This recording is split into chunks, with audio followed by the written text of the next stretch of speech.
Bonjour, je m'appelle Ben Jones. C'est une édition spéciale du Catch-up de l'industrie. Aujourd'hui, nous allons jeter un coup d'œil à l'année 2014 pour nous rappeler les aspects les plus importants de l'année passée et quelle influence ils ont produit. 2014 a vu beaucoup d'expansion et de contraction. La Chine a considérablement augmenté sa présence sur le marché FX de détail à l'Ouest.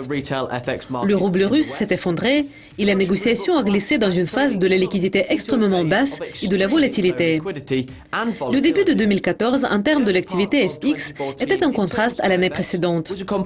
En 2013, les records ont été établis par plusieurs organisations. Cependant, le début de 2014 a vu une vraie chute de l'industrie FX.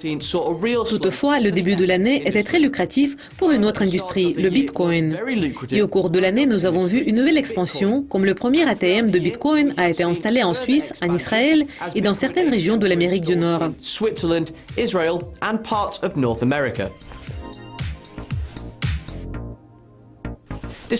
Malgré des volumes extrêmement bas connus par l'industrie FX, cela n'a pas empêché certaines organisations de faire des fusions et acquisitions. L'une des plus importantes était l'achat de City Index par Gain Capital Holdings, s'élevant à 118 millions de dollars. Le PDG Glenn Stevens a déclaré à Liprate: Gain Capital a déjà un ECN très robuste et une forte activité institutionnelle, alors que City Index, dans son état indépendant, était un peu plus étroitement axé sur une marque de détail directe. Sur cette base, Gain Capital a apporté une entreprise partenaire et une marque de détail directe. Donc, l'affaire de City Index va renforcer la présence dans le domaine des ventes de détail, mais aussi fournir des solutions clients. Même si beaucoup d'attention a été tournée vers les acquisitions, il n'a pas pu détourner l'attention de tout le monde d'une question urgente des faibles volumes. Non seulement les sociétés FX, mais aussi les banques mondiales telles que Barclays ont ressenti un impact considérable.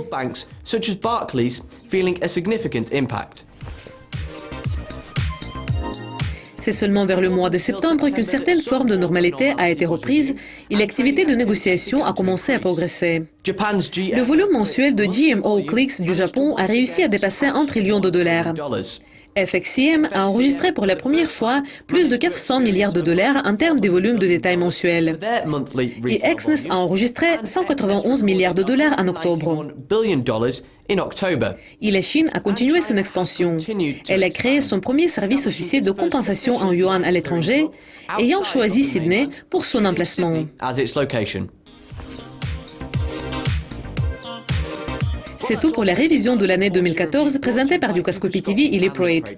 Rejoignez-nous pour les éditions ordinaires du Catch-up de l'industrie. Au revoir.